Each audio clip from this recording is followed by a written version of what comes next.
अभी हम उस जगह पर मौजूद हैं जहां पर से शव की बरामदगी की गई है, लेकिन यह पुष्टि नहीं की गई है कि शव जो है वो 18 महीने की बच्ची का ही है या फिर किसी और का। लेकिन आपको बता दें कि जिस प्रकार से अभी सिटी एसपी ने यह बताया है कि किस तरीके से उन्हें ये मिला है, शव बरामद किया गया है और भी जांच चल रही है, जांच अभी जारी है।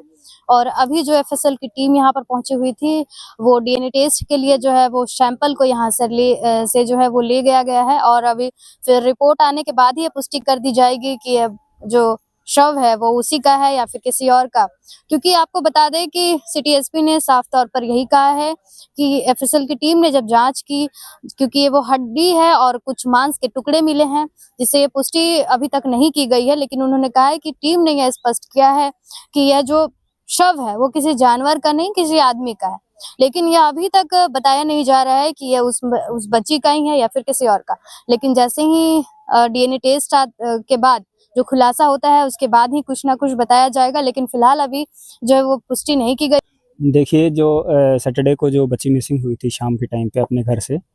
उस मामले में पुलिस ने मल्टीपल टीम्स बनाई और मल्टीपल टीम्स बनाने के पश्चात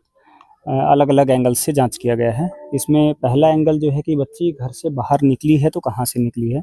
तो बच्ची के घर के 2 एग्ज़िट हैं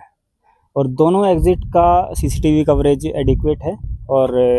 3 से 4 बार एक से 2 बार तो बल्कि फैमिली को साथ में बिठा के सीसीटीवी फुटेज दिखाया गया है।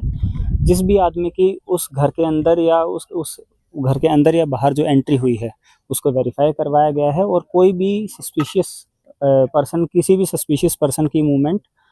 पुलिस के द्वारा या परिवार के द्वारा उस घर के जो दोनों एग्ज़िट और एंट्री पॉइंट्स हैं, वहाँ से नहीं देखी गई है।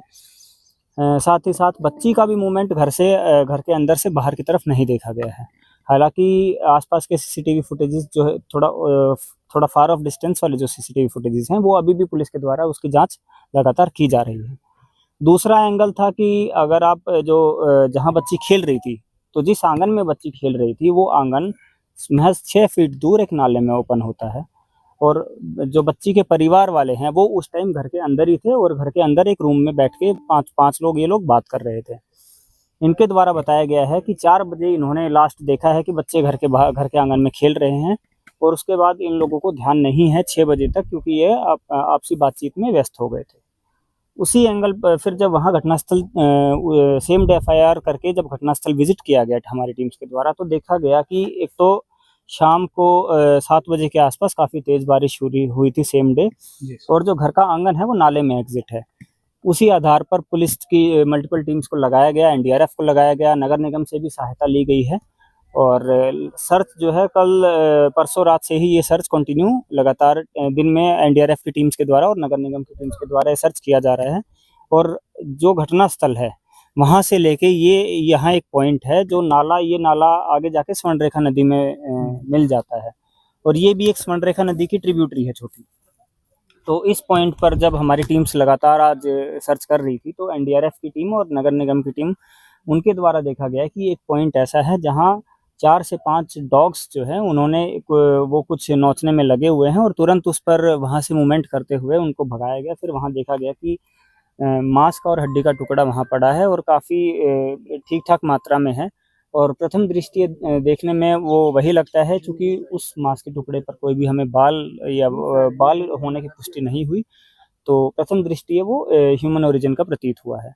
और उसी आधार पर उसको जाँच के लिए आगे उस मांस के टुकड़े को हड्डी और मांस के टुकड़े को जाँच के लिए जो है हॉस्पिटल भेजा गया है और उसके पश्चात डीएनए सैंपलिंग के पश्चात उसको परिवार के जो उसके मदर फादर हैं, डीएनए अगर वो ह्यूमन ओरिजिन का मिलता है और एज उसकी वेरीफाई होती है, तो उसके बाद उसको डीएनए सैंपलिंग के लिए भेजा जाएगा। और साथ ही साथ मैं ये भी बोलना चाहूँगा कि ये एक जो भी कोई भी हमें छोटी से छोटी चीज़ कुछ भी रिकवर अगर होती है, तो हम उस चीज़ को पुलिस जांच के घेरे में लेते हुए उसके ऊपर पुलिस के द्वारा जांच की जा रही है। पुलिस की टीम अभी भी सर्च करने में लगी हुई है और मल्टीपल एजेंसीज एनडीआरएफ भी लगातार सर्च करने में लगी हुई है। जहाँ ये नदी स्वर्णरेखा नदी की बड़ी वाली जो नदी है उसमें जाके जहाँ मिलती है, वहाँ भी एक ऐसा पॉइंट है जहाँ काफ़ी स्टिल वाटर है, तो वहाँ अभी भी टीम्स के द्वारा सर्च जो है टीम्स के द्वारा किया जा रहा है। ड्रोन से भी लगातार 3 दिन से जो है नदी की मॉनिटरिंग की जा रही है। अभी भी टीम्स जो हैं जो नदी के उस तरफ वाले दूर दराज वाले जो सीसीटीवीज हैं उनको भी वेरीफाई किया गया है। हालांकि उसमें बच्ची की मूवमेंट की या किसी भी संदिग्ध आदमी की मूवमेंट की अब तक कोई भी पुष्टि नहीं हुई है किसी भी सीसीटीवी फुटेज में। और साथ ही साथ जो टेक्निकल एनालिसिस भी उस एरिया का किया गया है कि कौन उस एरिया में किस व्यक्ति का मूवमेंट हुआ है, किसी सस्पिशियस मोबाइल का मूवमेंट हुआ है, तो उसको भी अभी हम लोग कंफर्म नहीं कर पाए हैं क्योंकि कोई भी बच्ची का घर के बाहर जो है एक भी मूवमेंट शाम के 3:30 बजे के बाद जब बच्ची अपने माता पिता के साथ घर आई थी उसके बाद बच्ची का घर से बाहर कोई भी मूवमेंट नहीं दिखाया है। और एडिक्वेट कवरेज जो है उस घर के दोनों गेट्स का है वो वो एडिक्वेट कवरेज है जिसमें इवन छोटे से छोटे डॉग तक का भी मूवमेंट उसमें दिख रहा है। तो इसी के साथ अभी हम आगे पुलिस की टीम जांच में आगे जांच कंटिन्यू रखेगी और सर्च भी अभी कंटिन्यू रहेगी। देखिए पुलिस जो है परिवार के साथ है, फीडबैक मैकेनिज्म के साथ पुलिस ये काम कर रही है। बच्ची का जो सर्च है वो फीडबैक मैकेनिज्म के साथ ही कर रही है। हालांकि मैं इस आपके माध्यम से ये एक और बात बोलना चाहूँगा कि जैसे कि आप सभी लोगों ने भी देखा होगा कि जिस सर्कमस्टेंसेस में जहाँ बच्ची खेल रही थी, तो आप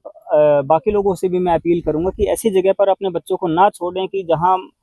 ओपन एरिया में नाला के बगल में खेल रहे हैं या फिर जहाँ आपका घर का जो ओपनिंग है वो डायरेक्ट नाला में है। और उसके बाद